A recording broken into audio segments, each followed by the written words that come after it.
네, 안녕하세요. 고맙습니다. 제가 제일 많이 들었던 말 중에 하나는 저보고 술 안 마시는데 무슨 재미로 사냐는 말이었어요. 술 안 하는데 무슨 재미로 사세요? 전 또 담배를 안 피거든요. 그래서 술도 안 하고 담배도 안 하고 김 선생은 약 하나? 그런 새끼들이 있더라고요. 그런 걸 대놓고 물어보는 새끼들이 있더라고요. 미쳤나 봐요, 그런 새끼들은. 그럼 뭐 술도 안 하죠. 뭐 담배도 안 피죠. 약도 안 하죠. 그러면 이제 뭔 재미로 사냐? 왜 이렇게 술 맛을 모르냐? 이제 제가 이제 나이가 50이 넘고 이러니까 그래. 왜 그 사람들이 그 말을 했는지 조금씩 알겠는 거예요. 그 술 맛이라는 게 뭔지. 근데 술 안 마시는 저 같은 사람한테 술은 그냥 쓴 거거든요. 쓰고 알코올 냄새가 나고 이런 건데 그분들이 분명히 술 맛을 모르고 어떻게 사냐. 틀림없이 뭔가가 있어 보이는 거예요, 거기에. 그냥 없는데 그 많은 사람들이 계속 술을 먹고 술 맛을 모르고 어떻게 사냐. 그리고 또 사람들이 담배 많이 피잖아요. 제가 이제 강연하러 어디 이렇게 건물 같은 데 가면은 거기 내려와 가지고 전 처음에 그 여자분이 피리를 부는 줄 알았거든요. 이렇게 뭐 그 피리 같은 거 있잖아요. 그 피리가 아니라 전자담배더라고요. 전자담배도 많이 이렇게 피리도 부시고. 그러면은 사람들이 담배를 저렇게 많은 사람들이 태우는 데에는 이유가 있을 텐데. 그게 50이 넘으면서 조금 알게 된 것 같아요. 50이 넘고 40이 넘고 그러면 뭔가 후회되는 일이 생기는 거예요. 그전에는 전 별로 후회하는 일이 없었던 것 같아요. 그래서 딱 자기 마음에 그런 프라이드가 있었어. 내 인생에 후회란 없어. 근데 이제 어느 날 나이가 먹으면서 후회가 되는 일이 생기더라고요.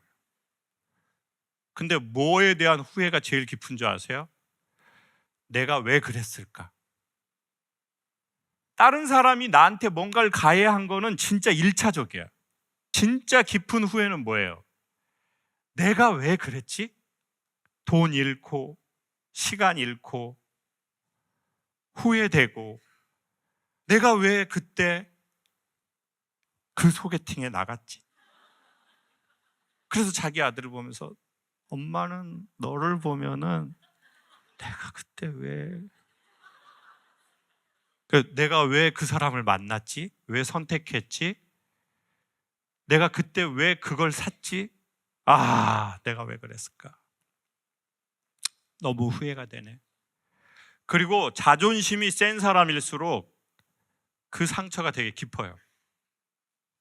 자기가 상대적으로 정의롭다고 생각하고 깨끗하게 살아오고 바르게 살아왔다고 생각한 사람일수록 자기 비난, 자기 후회가 너무 진한. 그리고 한국 사람들은 그게 유난히 너무 많은 것 같아요. 너무 상처 없이 깨끗하게 살라고 하는 마음, 실수 안 하고 실패 안 하고 그냥 지름길로 가고자 하는 마음이, 제가 다른 민족은 모르겠지만 우리 한국 사람들은 되게 센 사람인 것 같아요. 그래서 뭐라고 하냐면 자기는 자존심 빼면 시체라는 거예요. 그러니까 오히려 어렸을 적에 놀아본 사람들이 나이 먹고 삶이 좋은 사람이 많더라고요. 잘 놀아본 여자분들이 있어요. 그러니까 어려서 놀아본 사람들은 어떻게 되는 줄 알아요? 되게 삶이 나이 먹고 관용적이에요. 자기가 뭘 잘못해도 자기에 대해서 관용스럽고 남이 뭘 잘못해도 관용스럽다니까요. 그래서 놀아본 여자분들은 나이 먹고 주변하고 관계가 좋더라고요. 애가 잘못해도 너 그럴 수 있어? 말이 바로 이렇게 나가버려요. 너 그럴 수 있다? 엄마가 하는 얘기 잘 들어? 너 자동차 앞유리는 크고 백미러는 작지? 지나간 과거는 작은 거울로 보고 앞으로 다가올 미래는 큰 문으로 보라는 뜻이야. 감동 받아버리잖아. 네가 기억해야 될 것은 네 잘못이 아니야. 네가 잘못해도 엄마가 같은 자리에서 너를 기다린다는 사실이야. 의기소침하지 마. 돌아보되 전진해. 네 방에 들어가서 편하게 일 봐. 엄마 담배 한 대 태우고 들어갈게.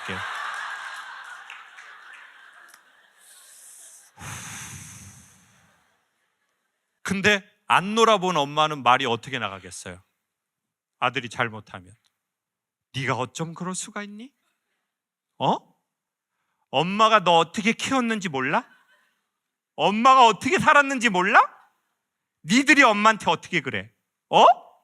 그리고 여기서 아빠가 없으면 더 심해져요. 엄마는 그거 제일 싫어해. 아빠 없는 집안에서 태어난 자식이라는 거 엄마 제일 싫어하지. 그러니까 이 아들이 숨을 못 쉬는 거예요. 너무 각박한 사람이 있어요. 흠도 없기를 바라고 점도 없기를 바라고 오류도 없고 실수도 없고. 그러니까 그 사람은 또 자기 주변 사람도 니들도 그래야 돼. 그 자존심으로 살아왔는데 어이구야, 인생이 그렇게 안 되네요. 자존심 상하는 일이 막 생겨버려요. 그렇게 후회할 일이 생기더라고요. 근데 나중에 그 화살이 제일 무섭게 돌아오는 건 그게 누구의 선택이었다는 거예요? 내가 그걸 선택했다는 거예요. 경제적으로도 후회할 수 있고 인간관계로도 후회할 수 있고. 근데 그때가 딱 오니까 어떻게든 살아야 되겠는데 라고 생각하다가 어떻게 하면 여기서 살아남을 수 있을 것인가, 작은 꿀팁이 있어서 소개할게요. 1번, 여러분이 지금 혹시 이런 시기라면, 제가 말한 이 시기라면 아주 작게 여기서 나와야 되는데 어떻게 나와야 되느냐? 갑자기 일어나려고 하면 절대 안 되거든요. 여성분들 예쁜 옷 입고 로타리에서 자빠져 본 적 있죠? 그때 제일 하면 안 되는 일이 뭐냐? 벌떡 일어나는 거예요. 이미 넘어지면서 뼈가 부러졌을 확률이나 심한 타박상을 입었을 확률이 매우 높아요. 근데 그 여자분은 그걸 모르는 거예요. 왜? 쪽팔리기 때문이에요. 사람은 쪽팔리면 아픔을 몰라. 그리고 두 번째, 제일 자기 아픔을 모르는 때가 언제냐? 겨울에 여러 사람 앞에서 자빠졌을 때요. 그거 왜 모르는 거예요? 춥고, 두 번째 창피하니까. 그러면 어떤 사람이 자기 아픈 걸 제일 몰라요? 추운 집안에서 자란 사람, 냉랭한 집안에서 자란 사람. 그러면 자기 아픈 거 잘 몰라. 그리고 지금 당장 막 뭐가 닥치는 일이 있어. 그거 해결해야 돼. 그 사람도 자기가 잘 아픈지 몰라요. 그 불나잖아요? 목숨이 중요하지 여기 대인 거는 의미가 없어요. 그래서 전쟁이나 불 같은 게 나잖아요. 그러면 자기 아픈 거 모르고 심지어 총 맞았는지도 모를 수도 있어요. 그러니까 삶이 춥거나 내가 자존심이 세서 내 이미지가 망가졌다고 생각하면 내가 아픈지 몰라. 그러니까 벌떡 일어나려고 하면 안 된다는 거죠. 그러면 또 넘어지거든요. 그러면 서서히 일어나야 돼요. 그 서서히가 뭐냐? 제가 경험한 기술을 소개할게요. 고맙다고 생각하는 걸 찾아내는 거예요. 그게 제가 왜 고맙다고 생각하는 걸 찾으려고 그랬냐면 이제 본능적으로 안 것 같아요. 사람이, 여러분, 기도나 명상을 할 때 신경세포하고 호르몬이 엄청 안정적이고 좋대요. 근데 그거보다 더 좋은 상태로 신경세포와 호르몬이 좋은 때를 의학자들이 발견해내 버렸어요. 고맙다고 느낄 때래요. 이건 고마운 일이야. 그거를 절절하게 느낄수록 몸의 실질적인 화학 반응이 엄청 좋대요. 그래서 제가 막 그걸 찾아본 거예요. 고마운 게 뭐 있나. 이렇게 더듬더듬해서 뭐라도. 여러 가지가 있지만 그 중에 하나가 저희 매니저 되는 분이 저랑 3년 됐거든요. 저희 실장님이 너무 고마운 사람인 거예요. 약간 그런 거 있잖아요. 저희는 출퇴근이 명확치 않거든요. 일찍 나오다가 새벽에 들어갈 때도 있어요. 근데 저한테 그 느낌을 풍기지 않는 사람이에요. 그리고 말이라도 되게 고맙게 그렇게 해요. 제가 그 다음날 저희가 주 5일 근무니까 이틀을 꼭 쉬게 당연히 쉬어야 되잖아요. 당연히 쉬어야 되는 권리고 약속이잖아요. 근데 저는 그 토요일을 일할 때가 있어요.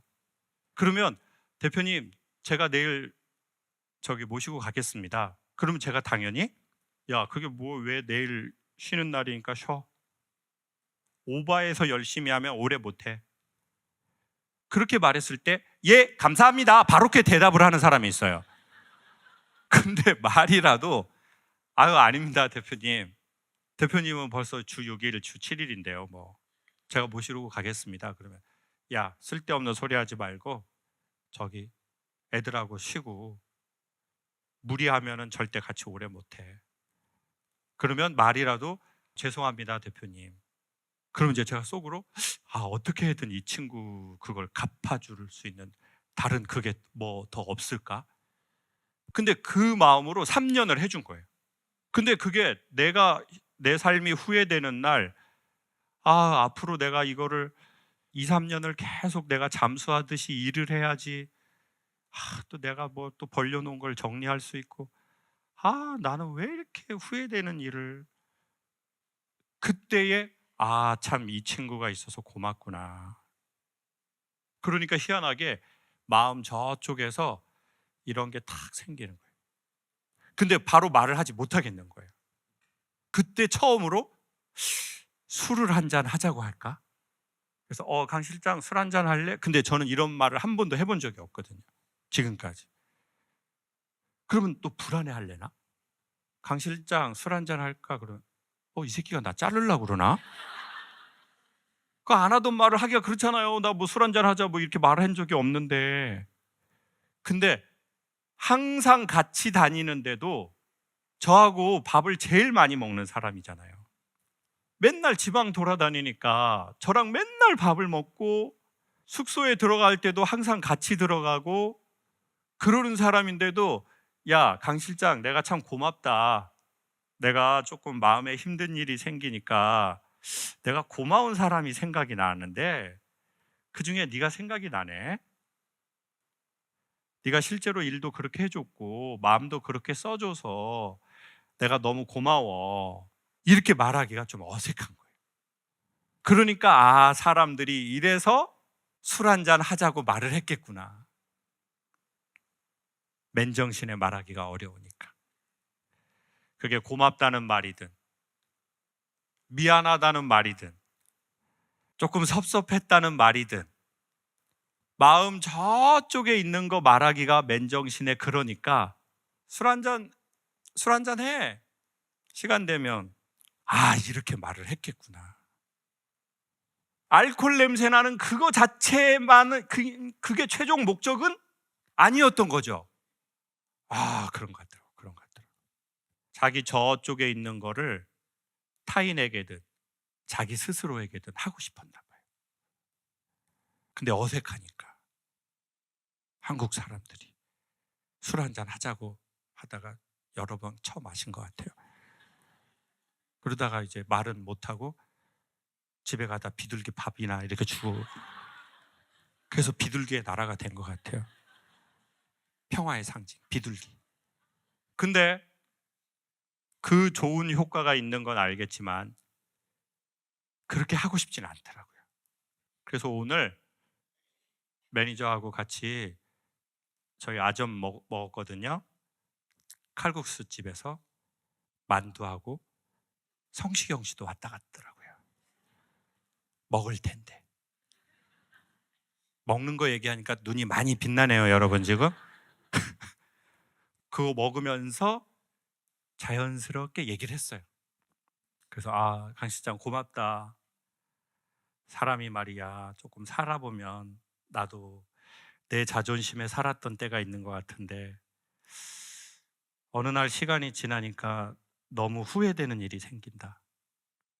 내 선택에 대해서. 그것도 한 번 선택을 잘못한 게 아니라 매우 반복적으로 여러 번의 내 후회되는 선택이 있었다. 그래서 그 책임져야 될 짐도 생기고 그걸 난 앞으로 갚아 나가야 되고 그래서 내 인생이 되게 후회가 되고 그때 제일 많이 하는 문구가 뭐예요? 이번 생은 글렀다라는 문구예요. 그리고는 삶을 아예 포기하고 사는데, 내가 이렇게 살 수는 없고 여기서 고마운 거 뭐 하나를 찾아야 되겠는데 라고 생각을 했는데, 그 중에 하나가 네가 3년 동안 나한테 해준 고마운 느낌이다. 그냥 이렇게 돌려서 말했어요. 너무 고맙고 뭘 받을 걸 기대하지 말아주라. 그건 아니다. 자연스럽게 말했습니다. 저도 보통은 아니거든요. 그러면서 야, 이래서 우리가 사람들이 술을 먹나 보다. 근데 그게 반복되면 안 될 것 같다. TVN 김창옥 쇼도 그렇고 유튜브 저희 이것도 그렇고, 우리가 술을 안 먹은 채로 마음에 있는 얘기를 자기의 가족이나 자기 자신한테 하는 것을 하는 것 같다라고 생각했어요. 술을 안 먹고도 술을 먹은 것 같은 효과를 갖고 오게 하는, 안 좋은 건 빼고 술을 먹었을 때 좋은 효과만 갖고 오게. 그게 종교든 명상이든 요가든 친구든, 내가 어떤 얘기를 듣고 마음을 열 만한 그 무엇이든, 그 무언가는 하나 두 개 있었으면 좋겠어요. 그리고 그 역할을 이 프로그램이 조금이라도 했으면 좋겠어요. 어쨌든 술을 먹지 않아도 술에 좋은 효과를 낼 수 있는 것. 그래서 야, 술만 모르고 어떻게 살아? 그 말은 저에게 이렇게 다가왔어요. 야, 네 마음에 있는 말 꺼내지도 못하고 너 어떻게 살아? 사랑하는데 사랑한다고 말하지 못하고, 보고 싶은데 보고 싶다고 말하지 못하고, 미운데 밉다고 말하지 못하고, 고마운데 고맙다고 말하지 못하면 그게 뭐가 돼요? 지방. 지방이 된다. 지방. 그리고 두 번째, 택배. 그게 택배로 돌아온다. 쿠팡. 계속 뭐를 시키게 돼 있다. 마음이 헛헛하니까. 마음이 헛헛하니까. 자기 전에 잠 안 오고 계속 누워서 핸드폰 자기 전까지 하고, 하다가 또 떨어져가지고 지 주댕이나 또 핸드폰으로 또 그냥 이렇게 주댕이 까고, 그 모든 것이 보고 싶다는 말 할 수 없고, 고맙다는 말 할 수 없고, 미운 거 밉다고 말하지 못했고, 사랑하는 거 사랑한다고 말하지 못했고, 힘든 거 힘들다고 말하지 못한 거. 필라테스 디스크 수술 받고 수업하는데 선생님이 계속 저한테 뭐랬는 줄 아세요? 화두 같은 얘기를 하는 거예요. 아프면 소리 지르세요. 참지 마시고요. 근데 그 말이 필라테스를 말하는 게 아니라 지금까지 내가 살아온 거를 말하는 느낌인 거예요. 아프면 소리 지르셔도 돼요. 근육이 아주 막 엉켜 붙어 있는데 거기 조금만 눌러도 너무 아픈데 소리도 안 내는 거예요. 그래서 소리 내라고 하니까 나오는 거예요. 씨라고 했어요. 씨. 왜냐면 사람이 이렇게 안 내. 여러분도 아파봐요. 진짜 아프면 씨발이 제일 많이 나와. 여러분도 우리가 뭔가 난 술 안 먹어, 난 담배 안 펴. 그래, 좋아요. 안 하면 좋을 거 안 하면 좋잖아요. 근데 부정이 더 많은데도 긍정이 있으니까 하겠죠. 아니면 뭐 나중에는 또, 처음엔 사람이 술을 먹는데 나중엔 술이 사람을 먹어. 이게 거꾸로거든요. 그 중독성이 있는 것들은. 그럼에도 불구하고 그것을 사람들이 맛이라고 표현할 만큼의 그 맛은 입으로 느끼는 맛이 아니었잖아요. 그건 인생에 대한 거였던 것 같아요. 삶에 대한 거였어. 우리가 진짜 원하던 것은 입으로 들어간 그게 아니에요. 우리가 정말 원하는 게 택배가 아닌 것처럼 우리는 마음이 목말라서 물건을 더 많이 사거든요. 마음이 조금씩 채워지면 우리는 덜 살 것 같아요. 제가 그래서 이거 꼭 한번 강연 짧게 해야 되겠다. 술 아니어도 술 맛을 내는 거, 담배 아니어도 담배만 내는 거. 그리고 우리의 이 이야기가 또 그런 술 맛을, 담배 맛을 긍정적으로 내는 그런 게 됐으면 좋겠고, 저도 여러분도 만약에 요즘 후회하는 시기를 지나가고 있다면 고마운 걸 억지로는 말고 찾아보면 어떠냐, 그렇게 생각이 들어서 오랜만에 강연을 해보았습니다. 감사합니다. 집에 강아지나 개 반려하는 분들 손 한번 들어주실래요? 참 고양이처럼 대답을 하시네요. 네, 그러면 고양이도 포함하겠습니다. 고양이하고 강아지. 그래도 한 4분의 1은 되시네요. 왜 그 말씀을 드렸냐면 저는 이런 강연을 하는 거를 무허가로 했잖아요. 이게 분야가 뭔지도 모르겠어요. 제가 하는 일이 이게 뭐 상담인지 뭐 심리학인지 철학인지 뭐 사회학인지 뭐 이게 뭐예요? 제가 말을 해서 모르니까 여러분은 듣다 보시면 사실 저는 제 강연은 안 보거든요. 저는 아예 안 봐요. 전 유튜브 하루에 진짜 많이 보는데 고릴라가 바나나 먹는 영상이 있거든요. 근데 이제 이 고릴라가 껍질도 먹어요. 그거 먹을 때 소리가 있거든요. 근데 저는 그거 좀 많이 보는 것 같고, 제 강연은 아예 안 보고 다른 사람 강연도 거의 안 들어요. 그래서 제가 뭐 하는지 뭔지 모르겠다는 때가 있어요. 치유하는 것 같다. 사람 살리는 거요? 그럼 이거 부정 의료행위 아닙니까? 지금 치유하는데 지금 뭔지 모르겠어요. 그리고 어떤 카테고리에 안 들어가려고 했던 것 같아요. 그러니까 이제 제가 처음에 강연을 연세대학교의 사회교육원에서 했거든요. 그러니까 이게 정식 뭐가 아니니까 학부에서 할 수 없잖아요. 학위도 없고. 근데 사회교육원에서는 하겠다고 하더라고요. 그래서 사회교육원에서 했어요. 근데 그때 지도 교수님이 저보고 몇 가지를 강조했는데 학위를 해라였었어요. 근데 학위를 안 했어요. 왜냐하면 제가 어떤 한 분야로 들어가면 나를 잃어버릴 것 같아서. 그리고는 진짜 그 고집대로 학위를 안 했어요. 그래서 저는 학사예요. 근데 어떤 고속도로 갔는데 고속도로 그 휴게소에서 아줌마가 저를 보더니 개그 박사님이시다 그러더라고요. 그래서 제가 개그 학사입니다라고 말씀을 드렸어요. 그거는 지금도 모르고 앞으로도 모르겠어요. 제가 뭘 하는 건지. 그렇지만 확실할 수 있는 건 뭐냐면 진심으로 한 거거든요. 정말 진심으로 했어요. 그래서 진심으로 이 강아지를 키운 거예요. 유튜브에 보면 그런 내용들이 좀 있거든요. 길거리에서 주워왔어. 조그만한데 불쌍한 애를. 걘지 알고. 주인이 막 정성껏 키우니까 얘가 뭐가 됐어요? 사람이 됐다고요? 늑대가 됐다. 제가 강연이라는 거를, 레슨이라는 거를 진심으로 했어요. 걔네들을 키우는데 제일 좋은 건 제가 보기엔 진심이거든요. 할머니들이 교육학 수업을 안 받아요. 근데 할머니는 손자를 어떻게 키워요? 진심으로 키우거든요. 그래서 애들이 손자가 문지방에 넘어지잖아요. 그럼 할머니가 문지방을 때리는 할머니가 있어요. 우리 손녀를 뭐 하는 행동이야 이렇게 보이잖아요. 근데 이게 심리적으로 아이한테 엄청 좋은 거예요.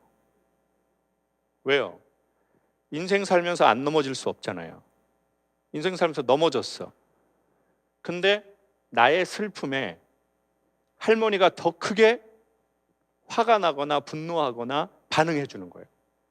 그때 나의 슬픔이 사그러드는 게 있거든요.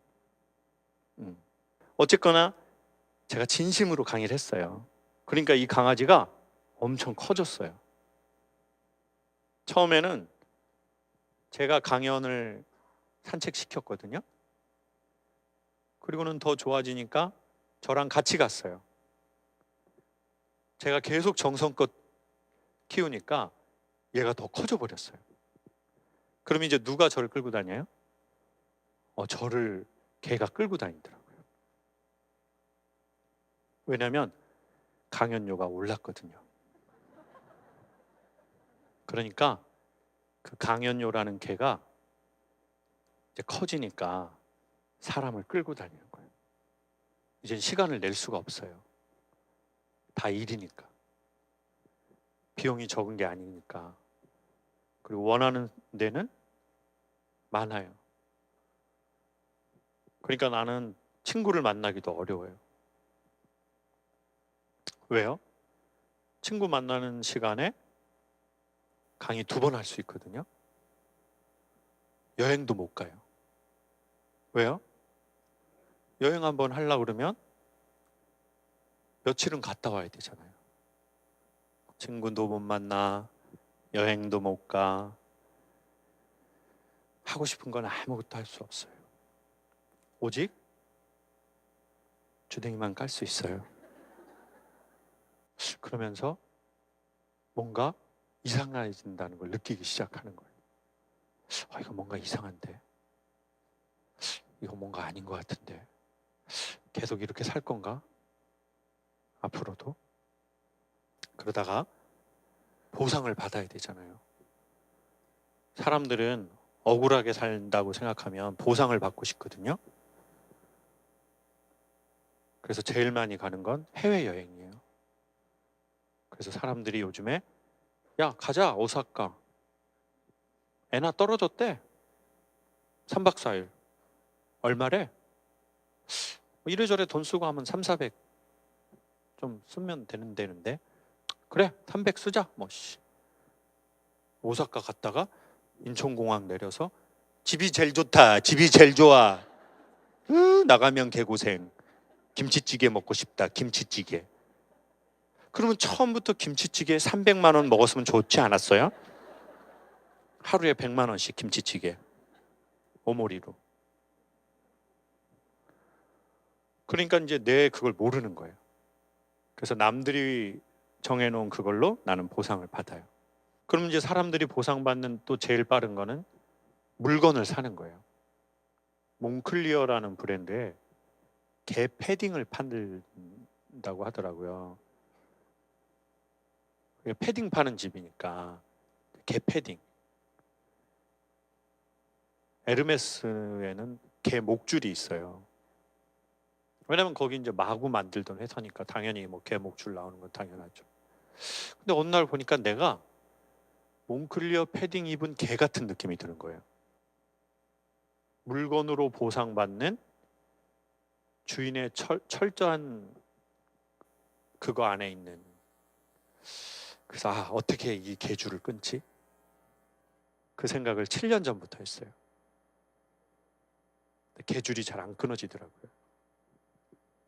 또 사람들은 다 그런 것 같아요. 어쩌면 여러분이 저 같은 이 감정 비슷한 걸 느낀 사람이 있을지도 몰라요. 개줄을 끊고 싶어. 이 에르메스 개줄을. 그래서 어느 날 주인이 불쌍해서 그래 너의 자유를 찾아가라 하고 목줄을 풀어줬는데 개가 다시 와서 다시 채워달라는 거예요. 나는 다시 차겠다. 근데 이거는 정답의 문제가 아니라 무슨 문제예요? 선자로 시작하는 거. 선택의 문제. 근데 이게 잘 안 되는 거예요. 줄을 끊는 게. 왜 안 되냐면 돈의 환장해서가 아니라, 그러면 돈보다 더 자기가 원하는 게 있어야 되잖아요. 그래서 일을 안 해서 시간을 만들어냈는데 거기에서 자기가 할 게 없는 거예요. 그리고 심지어는 몸이 아픈 거예요. 이렇게 돌아갔다가 어느 날 이렇게 돌리니까 좋은 게 아니라 아프기 시작하는 거예요. 그러니까 엄마들이 엄청 바쁘다가 갑자기 여유가 생기면 막 좋아요? 예? 어디가 아파요? 삭신이라는 단어는 저희 어머니가 1970년 중후반에 쓰셨다가 사라진 단어거든요. 삭신이 아프다. 그 애비 때문에 삭신이 아프다고 그랬거든요. 그리고는 파스를 붙이셨어요. 근데 맞아요. 삭신이 아파요. 정신도 멍해요. 어느 날 숫자가 주인이 됐네요. 돈이라는 숫자가. 어느 날 숫자가 신이 됐네요. 신은 누구냐면 하늘에 계신 하나님이 아니래요. 저희가 최종적으로 말을 듣는 그 존재래요. 그게 그 사람의 신이에요. 최종적으로 우리가 결제를 받는 대상이 있어요. 그 대상이 그 사람 신이에요. 그래서 이렇게 이건 아닌 것 같은데 어떡하지? 어떻게 살아야 되지? 근데 이거를 그 누구에게도 못 물어보겠는 거예요. 왜요? 그 사람한테 물으면 내가 약간 지는 것 같은 느낌이 들어가지고 나 못 물어보겠어. 나 창피해. 그리고 사람들한테도 말하고 싶지 않아요. 그러면 뭔가 아유 지 인생도 못 살면서 남한테 자꾸 뭘 이래라 저래라 해. 그러는 또 환청이 들리는 거예요. 그래서 시도하고 또 시도했습니다. 시도하고 또 시도했습니다. 한 번에 안 되더라고요. 여러분도 혹시 저와 비슷한 고민을 하고 계시다면 한 번에는 되지 않습니다. 시도하고 또 시도해야죠. 그러다가 마침 고두심 선생님이 몇 년 전에 방송 프로그램을 한 1년 같이 선생님하고 여행하는 걸 했거든요. 원래 보통 방송 끝나면 서로 안 보는 게 99%예요. 막 방송에서 막 서로 친한 척하죠. 막 누구야 형 그때 밥 먹을 때 끝나면 거의 보지 않게 되거든요. 그리고 다음에 또 방송할 때 또 재밌게 하고. 근데 고두임 선생님은 끝났는데도 계속 만나게 되는 거예요. 어떻게 알게 됐냐면 선생님 따님이 미국에 사시는데 선생님이 저를 잘 몰랐는데 따님이 엄마 한국에 나 이런 분이 있어서 강연을 보는데 엄마 여행 프로그램에 한번 같이 해. 같은 제주도 사람인데 후배래. 그래서 선생님이 배우 후배들만 초대를 게스트로 했는데 이제 처음으로 강연자를 초대한 거예요. 고두심이 좋아서라는 프로에서. 그래서 선생님하고 같이 했는데 되게 재밌는 거예요. 그리고 다른 분들은 선생님이 워낙 이제 선배니까 어려워하거든요. 후배들은 그냥 선생님이 뭐라고 해도 네 선생님 알겠습니다. 잘 지내니? 네, 잘 지냅니다. 근데 저는 이제 선생님하고 조금 그렇지는 않거든요. 그냥 후배긴 하지만 막 그렇게 막 선생님 막 너무 어렵고 이러지는 않고 선생님이 이제 밀리터리 좋아하시거든요. 그럼 밀리터리 모자 같은 걸 딱 쓰고 오세요. 그러면 월남 용사시구나 우리 선생님. 월남에서 돌아온 고두심 상사. 그러면서 선생님하고 친해졌어요. 선생님이 되게 그 큰 형님 같으시거든요. 큰 누나라기보다 큰 형님. 그래서 근데 선생님을 옆에서 딱 보면 배울 게 되게 많거든요. 사람이 그런 거 있잖아요. 미디어에서 볼 때는 되게 괜찮은데 옆에서 보면 별로인 수가 있잖아요. 그거는 뭐 저를 포함해서 많은 사람들이 그럴 수 있어요. 근데 선생님은 옆에서 1년을 넘게 딱 이렇게 뵙는데 왜 저 선생님의 연기가 어디에서 나왔구나. 저건 학원에서 배우는 거나 무슨 연기법이라고 할 수 없는 저 근간의 에너지는 어디에서 오는구나. 그리고 그거를 지키기 위해서 저분은 어떻게 사는구나. 막 이런 아주 복잡다단하고 되게 좋은 신뢰가 있어요.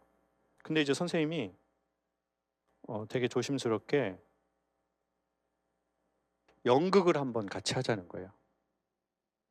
근데 연극하는데 보통 2-3달 걸리거든요. 그리고 거의 돈은 없어요.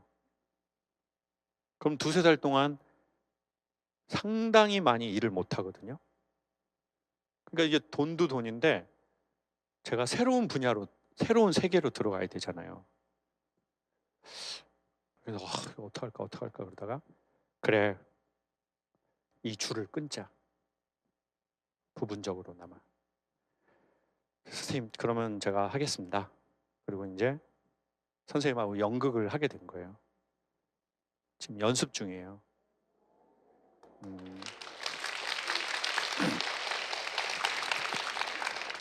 그래서 이제 이순재 선생님도 나오시고 고두심 선생님 나오시고 저는 선생님 아들 역할, 전쟁통에 죽은 줄 알았던 살아있는 아들. 아, 모르겠어요. 그러고 싶지 않았어요. 그래서 부산으로 가신 거군요. 네, 도망칠 수밖에 없었어요. 벌을 받아야 했어요. 저 나쁜 년이에요. 아닙니다. 나쁜 년은 아닙니다. 죄송해요. 아니요, 괜찮아요. 왜 이러세요? 부산 얘기를 하려니까 갑자기 좀 걷고 싶어요. 괜찮으시겠어요? 네.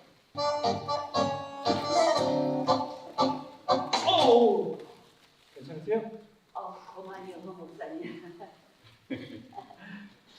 6월 말부터 7월 초에 해요. 그래서 돈 있어요? 연극을 하면서 좀 계주를 잘 끄는 느낌도 있어요. 불안함도 있고 어색함도 있고, 아마 연극이 끝나고 또 시간이 지나면 또 다른 생각을 하겠죠. 연극을 하면서 연기를 배운다 이런 거는 조금 다른 이야기 같고요. 여기에 이순재 선생님이 올해 90살이시거든요. 근데 여기 9살짜리 배우도 나와요. 그래서 이제 9살부터 90살 배우까지 다 나오는 거예요.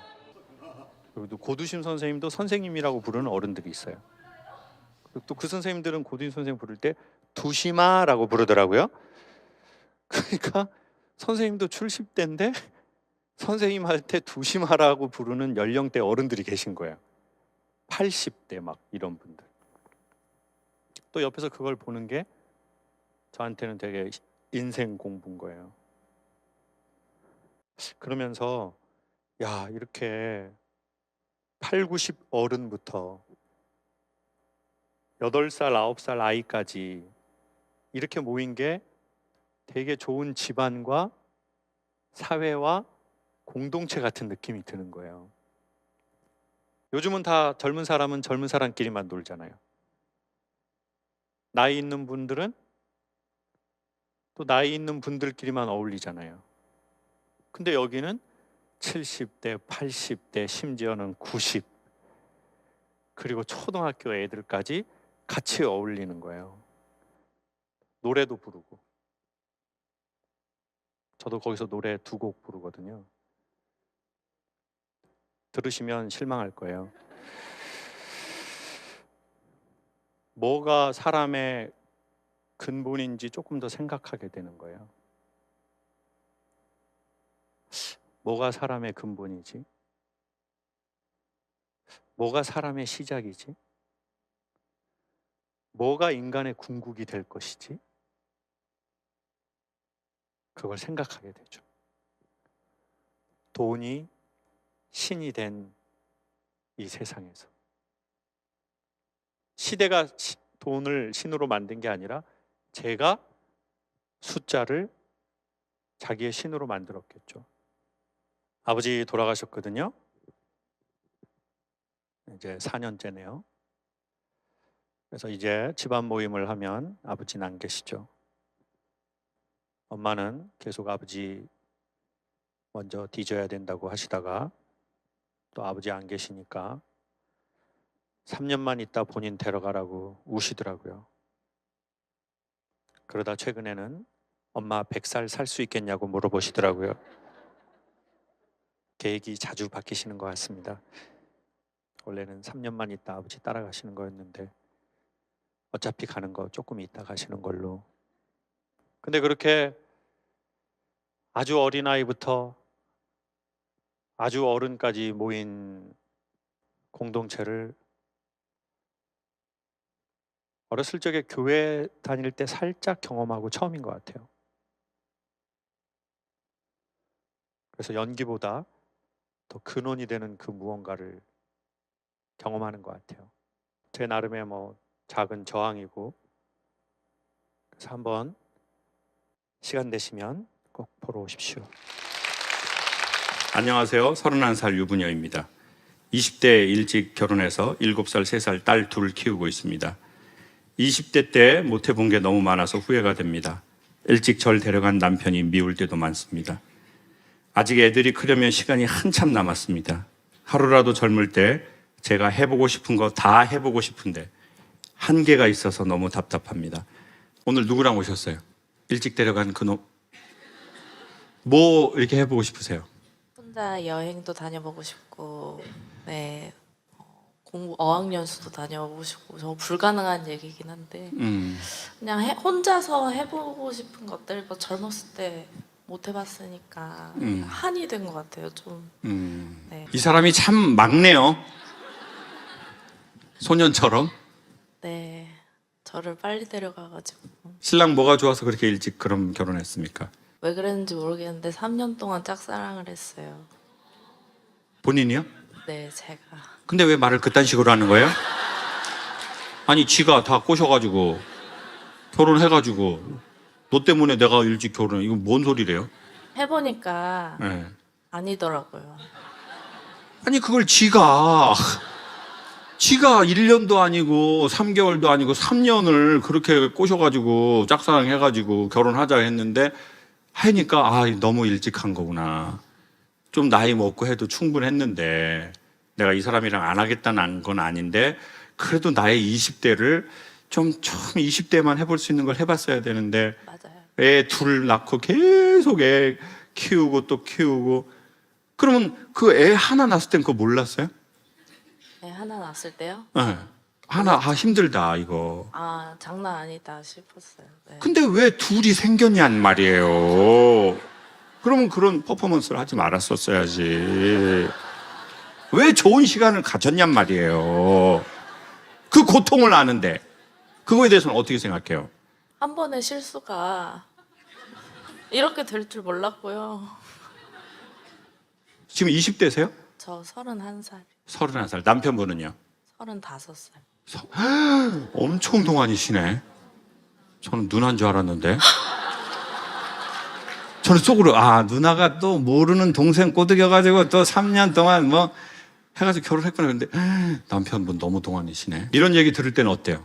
남편 동안이다. 주변에서 들었을 텐데. 그래서 결혼식 할 때 제일 어려 보이게 해달라고. 근데 나이 들면 괜찮아질 줄 알았는데 계속 안 늙더라고요. 일단 제가 저희 여동생이라면 등짝을 좀 때리고 싶어요. 건실한 친구 지가 꼬셔가지고 진짜 자기가 다 그래가지고 이제 지금 뭐 핑계 엄청 남편한테 대고 막. 나쁜 게 저 데이트를 10번도 못 해보고 결혼했어요. 연애를 1년 못 채우고 빨리 결혼하자고 식장을 저 몰래 혼자 잡아놓고 결혼 뭐 하자고 그렇게 했거든요. 그거 좀 아니지 않나요? 아니 저 몰래 잡아놓고 저 몰래 잡아놓고 나 이렇게 결혼을- 귀여운 부분 처음 보는 것 같아요. 그 남편 마이크 한번 줘보세요. 그러면 이거 어떻게 된 거예요? 솔직히 한 사람 말만 들으면 우리가 좀 이게 너무 왜곡된 거니까. 어디서부터 말씀을 드려야 되는 거죠? 앞으로 어떻게 할 거예요? 셋째는 안 낳기로 했습니다. 안 낳기로 했어요? 네. 남편은 낳고 싶으세요? 근데 자꾸 낳자고 그러거든요. 은근히 희망은 가질 수 있지만 아내 의견을 존중해서 그래 알겠다 라고 했습니다. 아내분은 지금 이게 내가 좀 견딜 수 있을 만큼이에요? 아니면 여기서 더 가면 좀 터질 것 같아요? 많이 싸웠죠. 뭐 이런 것도 해보고 싶다. 근데 그건 좀 어렵지 않겠냐. 엄청 답답해서 혼자서 네 이제 울고 출근할 때도 있고 어떤 일 하세요, 아내분은? 초등학교에서 장애 학생들 보조하는 일을 아. 하고 있거든요. 그러면 뭐 하고 싶으세요? 그냥 아이들 이렇게 그런 상황 다 있고 남편 이런 상황도 다 있고 만약에 진짜 이렇게 진이가 나타나서 뭘 하고 싶습니까? 이렇게 한다면은 저는 해외 연수 그 어학연수 꼭 가보고 싶고요. 어느 나라로요? 진짜 어디든지 상관없어요. 한국만 아니면 지금 연수를 가고 싶은 거예요? 집을 떠나고 싶은 거예요? 그냥 연수는 국내에서도 지금 외국인들 많으니까 할 수 있는데 영어 배우는 거는 혼자 살아보고 싶어요. 애들 오늘 저녁은 뭐 해야 되지 이런 생각 안 해보고 싶고 남편이랑 좀 각방도 써보고 싶고 네. 저도 혼자만의 이런 공간을 꾸며보고 싶기도 하고 몇 살에 결혼한 거예요? 저 24살에 24살에 오빠 29에 8 28에 24살에 벽이 없어요. 저도 벽 뭐 막 꾸며보고 싶고 제가 좋아하는 가수도 있거든요. 누구요? 권진아요. 남자예요? 여자요. 권진아 콘서트도 있어요? 그것도 되게 불안해서 막 왜? 모르겠어요. 네, 여자 가수 콘서트인데요? 남편이 불안해요? 네 불안해가지고 남편 한 번만 바꿔줘봐요. 이건 왜 불안한 거예요? 남자분 콘서트도 아니고 여자 콘서트인데. 아내가 예쁘고 음, 다른 남자들이 혹여나 대시를 하지 않을까. 그 콘서트에 갔는데 아내가 이쁘니까 다른 남자들이 좀 추파도 던지고 그럴까봐 두려움에서 해방돼요. 그건 두려움이야. 그리고 너무 아름다운 두려움. 너무 저 이 말 꼭 쓰고 싶어요. 아름다운 두려움. 아름다워요. 근데 두려움이야. 두려움은 가짜라는 뜻이거든요. 근데 아름다워. 우리 남편분은 너무 복받은 사람이에요. 근데 어쩌면 그 복을 유지하려고 하다가 문제가 생길지도 모를 것 같아요. 그러니까 그 복을 계속 유지하려면 오히려 그 두려움 밖의 세상으로 조금씩 나가야지 우리 남자분의 그 행복이 좀 더 지속적으로 더 깊게 갈 것 같아요. 오빠가 어떻게 해줬으면 좋겠어요, 나한테? 저를 좀 믿고 지지해줬으면 좋겠어요. 구체적으로 어떤 거를? 제가 노는 거를. 그 놀고 싶었는데 못 놀았어요? 24살에? 네. 노래 부르고 뭐 클럽 가고 이러는 거? 저 근데 진짜 클럽도 한 번도 가본 적이 없어요. 한 번도 가본 적이 없어요? 네, 없어요. 그럼 가보고 싶다는 마음이 드는 거죠? 궁금하긴 한데 못 갈 것 같아요. 안 돼요. 지금 이제 입장이 힘들어요. 지금 나이 자체가 입장이 힘든 나이야. 지금 진짜 클럽도 진짜 20대 초중반 친구들 봤지 사실 거 아니면 힘들어요. 그러면 이제 그런 식으로 노는 거 말고 진짜 놀아야 된다고 생각해요. 그래야 애들한테도 좋은 영향이 가고 남편하고도 좋은 관계가 갈 것 같아요. 제 생각에는 지금 이대로 가면 남편분 이거는 진짜 제가 보기에는 어떻게 될 것 같냐면 몇 가지가 있는데 첫 번째 오빠가 너무 안 들어주고 상황이 이러니까 포기하고 약간 풀 죽은 야채처럼 평생 산다. 맞아요? 네. 아니면 참다가 폭발한다. 네. 그러면 남편이나 애한테 너무 큰 원망이 갈 것 같다. 맞아요. 억울을 한 것도 있는 것 같아요. 억울하다. 내가 너무 어린 나이에. 네. 어떻게 해줬으면 좋겠어요? 제가 참고 살아야죠. 남편분은 아내가 이 정도인 거 알았어요? 몰랐어요? 최근에 깨달았어요. 최근에? 뭔가 낌새가 있었어요? 20대 청년의 때에 아이를 낳아줘서 고맙다라는 표현을 잘 해주지 못했어서 마음만 가지고 있다 보니까 이제 내가 그걸 이 사람한테 표현을 잘 안 해줬구나라는 걸 최근에 깨달았죠. 아이를 키워주는 정말 엄마밖에 할 수 없는 그 위대한 일을 해줘서 고맙다라는 말을 못 해줬었어요. 근데 제 생각에는 그 말을 해주고 인정하는 걸로는 사태가 해결이 안 될 것 같아요. 그거는 기본적으로 해야 되는 것 같고 뭔가 지금 대안이 제시돼야 될 것 같아요. 안 그러면 아내분은 아까 말한 대로 그냥 똑같은 일은 하지만 시든 야채처럼 풀이 죽어서 살거나 아니면은 참고 참다가 어느 날 팍 하고 외부로 폭발하거나 아니면 자기 내부에서 폭발을 해버릴 것 같아요. 그럼 그때는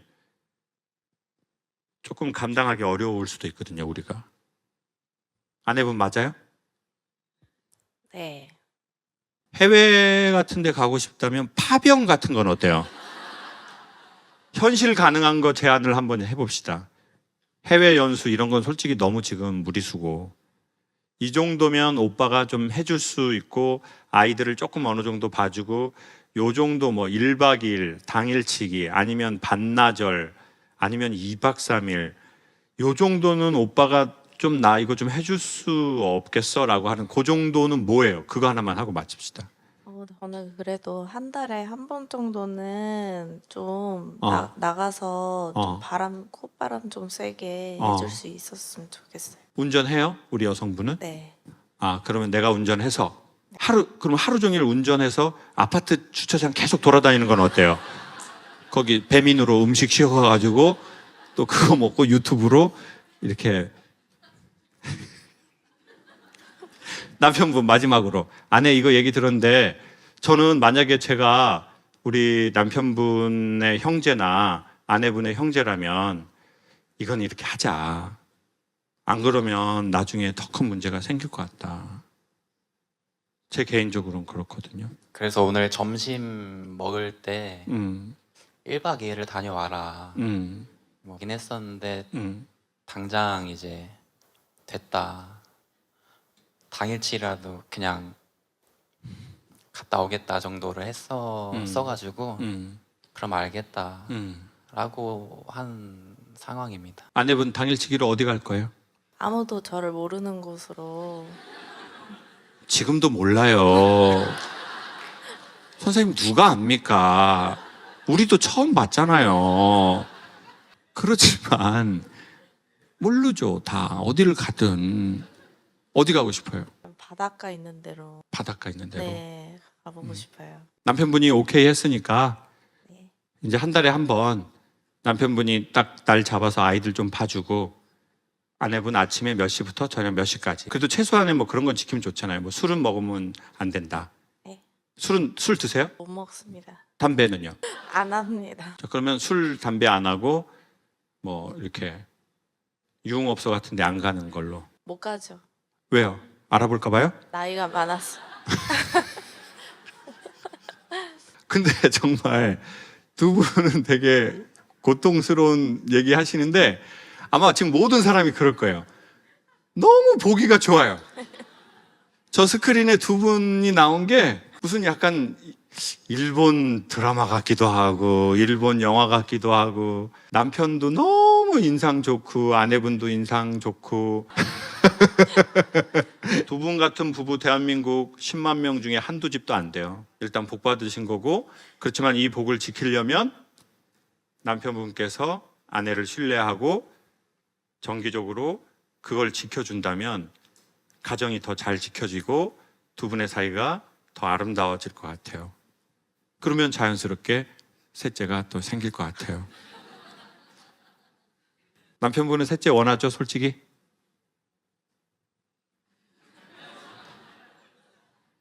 야, 결혼한 남자가 저 눈으로 자기 와이프 쳐다보는 사람이 어디 있어요? 에? 남편분 복 받으신 분이시네. 아내분도 올가미에 걸려가지고 지금 사랑의 올가미에. 우리 남편분이 마지막으로 메시지 한번 하고 마칩시다. 미안하고 또 미안하고 또 미안해.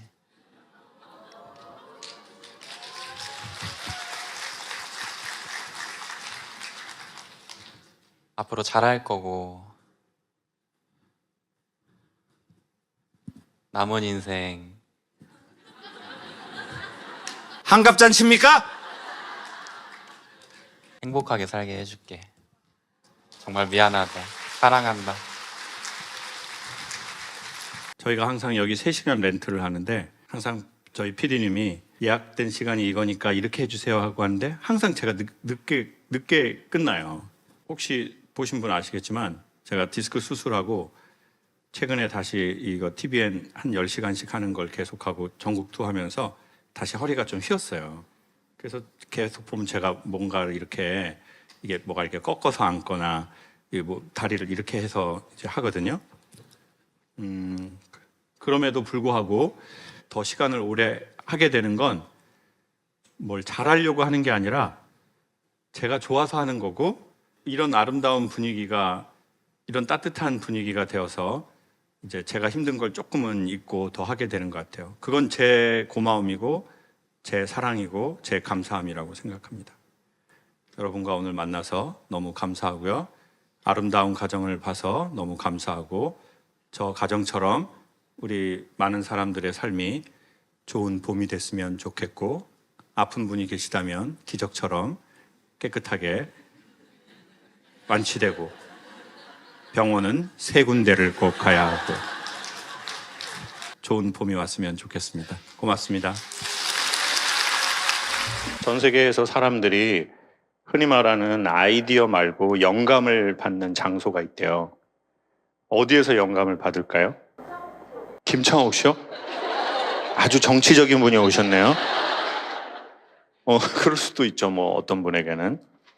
근데 전 세계적으로 개인차가 다 있지만 집단적으로 흔히 말하는 영감을 받거나 하늘의 소리를 듣거나 아니면 자기 마음 저쪽에서 자기를 부르는 소리를 듣는 복합된 장소가 있는데 한 3군데래요. 첫 번째는 샤워할 때, 두 번째는 화장실에 있을 때, 세 번째는 침대 맡에서래요. 그리고 뭐 산책할 때도 있고요. 근데 요즘은 침대는 아닌 것 같아요. 왜냐하면 다 핸드폰보다 주댕이 떨어져가지고 자는. 근데 거기서 뭔 놈의 영감을 받겠어요. 그냥 핸드폰이나 떨어지는 거지. 그래서 이제 옛날처럼 사람들이 침대에 고요하게 있다 자는 사람이 거의 없어요. 다 침대에서 뭐 보다 잠들어요? 네, 유튜브 보다가 잠들고 또 어떤 아저씨는 저 만나가지고 엄청 화를 내더라고요.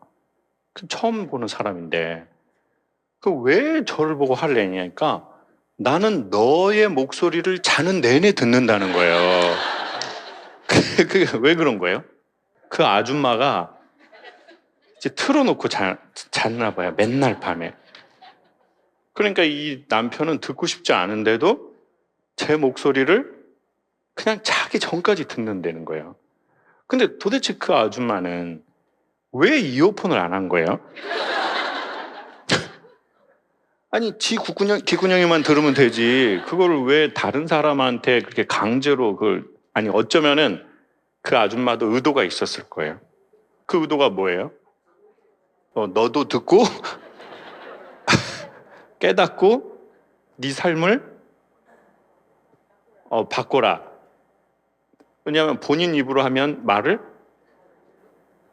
안 들어 쳐먹으니까 저의 주댕이를 빌려서 자기 손에 들어온 걸 안 묻히고 이제 일을 해결하려고 하는 뭐 그런 심리인가 뭐 여러 생각을 해봤어요. 근데 이제 저는 주로 언제 그런 때가 가끔 슥 하고 이렇게 오냐면 목욕할 때 그러는 것 같아요. 저는 좀 생각이 많은 편이거든요. 근데 어떤 사람이 생각이 많은가 제가 한번 봤어요. 여러분은 둘 중에 어떤 사람인 것 같아요? 나는 좀 생각이 그렇게 많지 않다.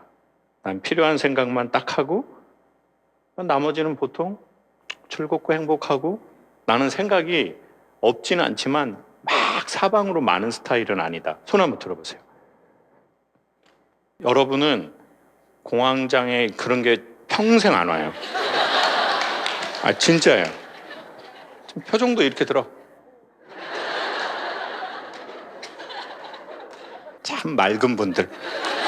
저는 여러분이 너무 부러워요. 저의 인생의 최고의 목표 중에 하나는 여러분 같은 삶을 사는 거예요.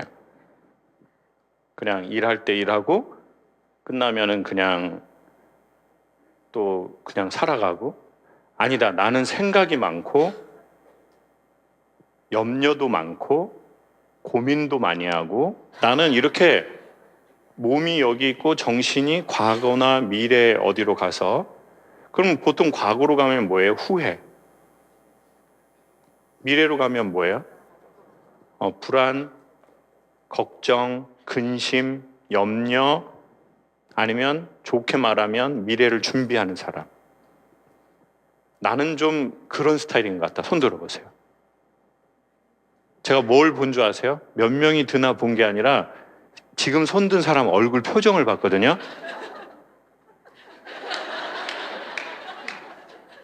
여러분은 앞으로도 계속 지금 같은 스타일로 살고 싶어요? 아니면은 좀 앞에 손든 분들처럼 생각하고 고민할 때는 하고 끝나면은 뭔가 또 즐기기도 하고 기쁘기도 하고 그 자리에 있을 땐 그때 있고 그렇게 살고 싶어요. 어때요? 아니다. 나는 더 그러고 싶다. 더 정신없이 왔다 갔다 하고 싶다.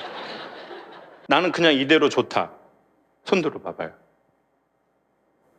아니다. 나는 조금 선택할 수 있고 바꿀 수 있다면 난 바꾸고 싶다. 손 들어보세요. 이도저도 아닌 사람 지금 뭐예요 지금? 어떤 거예요? 궁금해서. 그럭저럭 살고 싶다. 또요? 변하고 싶은 부분도 있고 아닌 부분도 있다. 또요? 말하기 싫다? 대답 들으려면 책 줘라? 뭐? 흘러가는 대로 살고 싶다. 흘러가는 대로 살고 싶대요. 좋아요. 그러면은 우리 마이크 우리 아까 나 변하는 거로 살고 싶다고 하신 분이 우리 남성분 한번 마이크 잡아주시고. 아 이러면 걱정한대요. 이러면 걱정한대요. 이러면 걱정한대요. 제가 얘기한 이런 삶을 언제부터 사신 것 같아요? 계속 그래왔던 것 같아요. 계속? 네. 어렸을 때부터? 네. 주로 어떻게 해요? 뭐 이렇게 몸이 여기 있으면 과거나 미래를 준비해요? 어때요? 그런 것도 있고 이제 뭐 요리할 때도 어떻게 하면 숟가락 하나로 양념을 안 묻히고 쓸까? 뭐 그런 거 하고 예전에 이렇게 했으면 지금의 삶은 어땠을까? 지금 결혼하셨죠? 네. 소개팅 하신 거예요? 아니면 자연스럽게 만나신 거예요? 아빠 친구 딸. 아빠 친구의 딸. 그러면 우리 아빠가 다른 아빠였다면 난 어땠을까?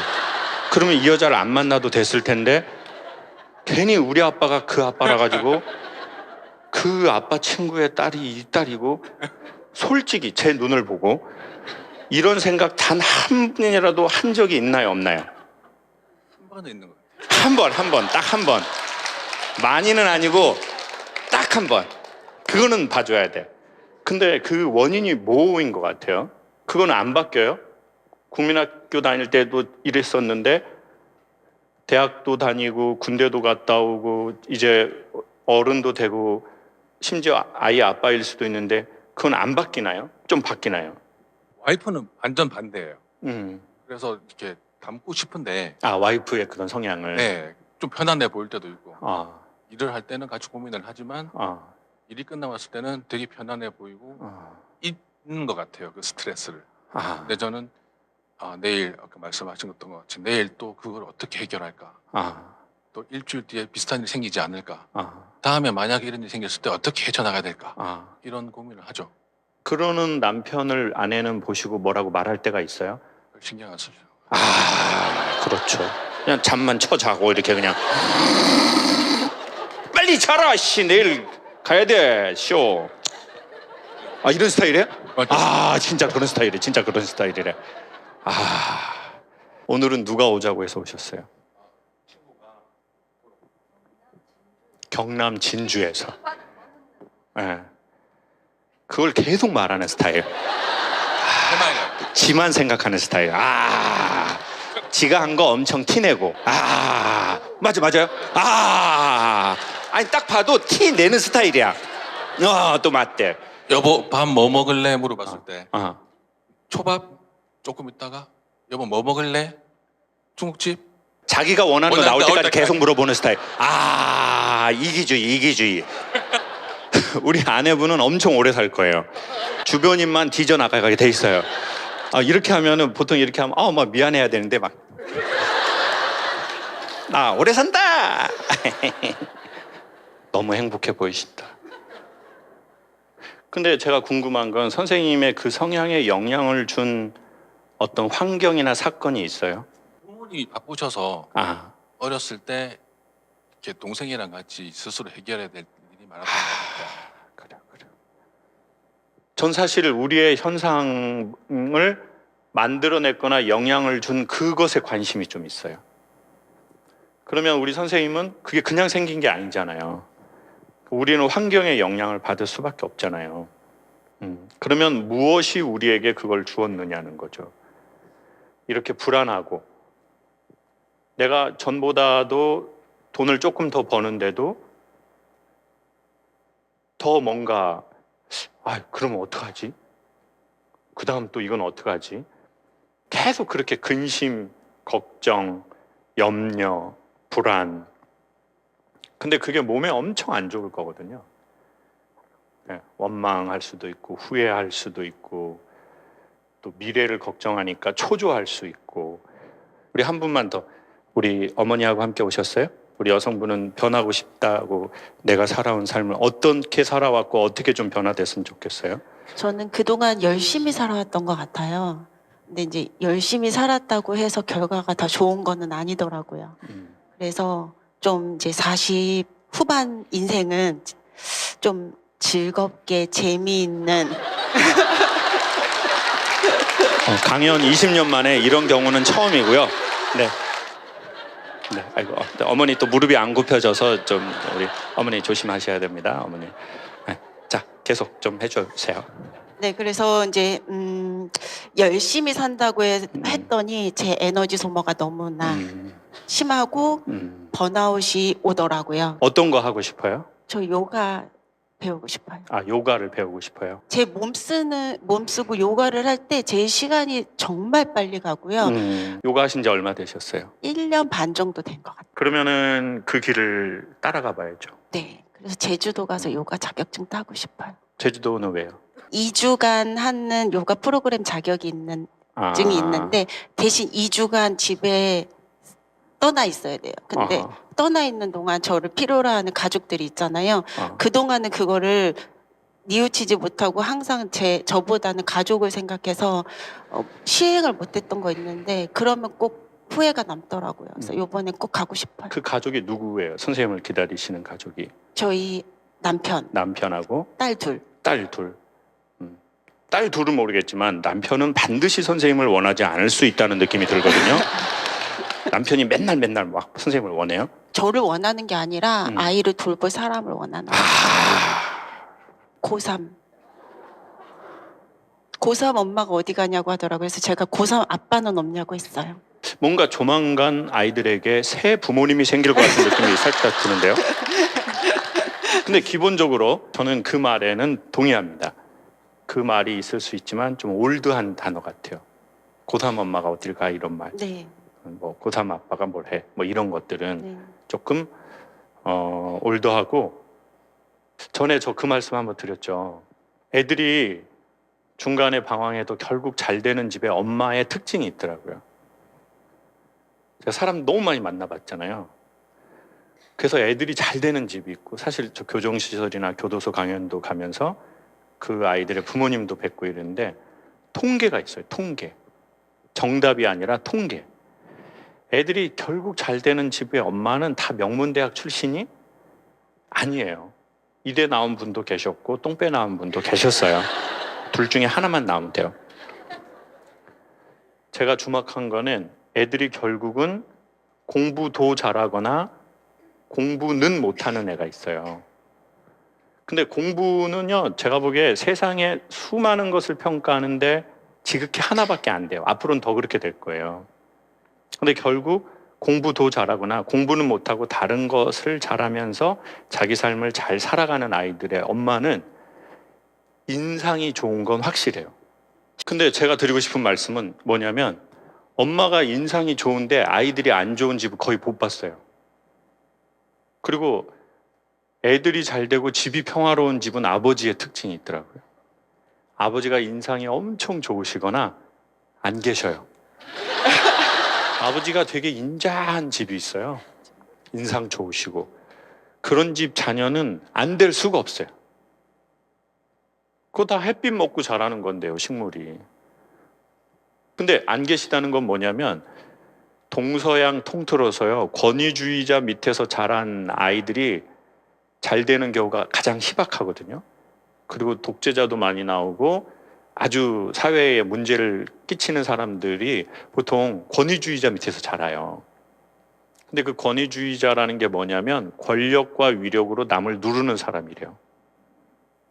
근데 요즘 대한민국의 권위주의자는 대부분 엄마예요. 요즘 아빠들은 권위주의자가 별로 없더라고요. 왜? 힘이 없어. 그냥 힘이 없고 뭐 분리수거나 하고 뭐 밑에 반바지에 위에 패딩 입고 겨울에. 요즘 대한민국의 대부분의 권위주의자는 엄마가 좀 많긴 하더라고요. 그러니까 권위주의자가 뭐라고요? 권력과 위력으로 남을 누르는 사람. 뭐 내가 누구다. 뭐 예를 들어 내가 남편이다. 내가 아내다. 내가 엄마다. 내가 선배다. 내가 사장이다.